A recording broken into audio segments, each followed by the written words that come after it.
মাগুরায় ধর্ষণের শিকার শিশুটির শারীরিক অবস্থার আরও অবনতি ঘটেছে। শিশুটির 4 বার হার্টবিট বন্ধ হয়েছে এবং সিপিআর প্রদানের মাধ্যমে স্থিতিশীল করা হয়েছে।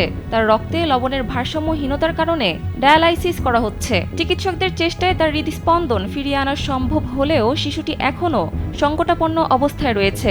বর্তমানে শিশুটি ঢাকার সম্মিলিত সামরিক হাসপাতালের শিশু বিভাগের নিবিড় পরিচর্যা কেন্দ্রে লাইফ সাপোর্টে চিকিৎসাধীন। বুধবার দিবাগত রাতে বাংলাদেশ সেনাবাহিনীর ভেরিফাইড ফেসবুক পেজ থেকে এ তথ্য জানানো হয়েছে। ওই পোস্টে জানানো হয়, মাগুরায় নির্যাতনের শিকার শিশুটি সম্মিলিত সামরিক হাসপাতাল সিএমএইচ ঢাকায় শিশু বিভাগের পেডিয়াট্রিক ইন্টেন্সিভ কেয়ার ইউনিট পিআইসিইউতে চিকিৎসাধীন। প্রতিদিন স্ট্যান্ডার্ড আইসিইউ প্রোটোকল অনুযায়ী প্রয়োজনীয় পরীক্ষা নিরীক্ষা করা এবং তদনুযায়ী সর্বোচ্চ চিকিৎসা সেবা প্রদান করা হচ্ছে। বুধবার শিশুটির 4 বার কার্ডিয়াক অ্যারেস্টের শিকার হয়েছে এবং সিপিআর প্রদানের মাধ্যমে স্থিতিশীল করা হয়েছে। তার রক্তে লবণের ভারসাম্যহীনতার কারণে ডায়ালাইসিস করা হচ্ছে।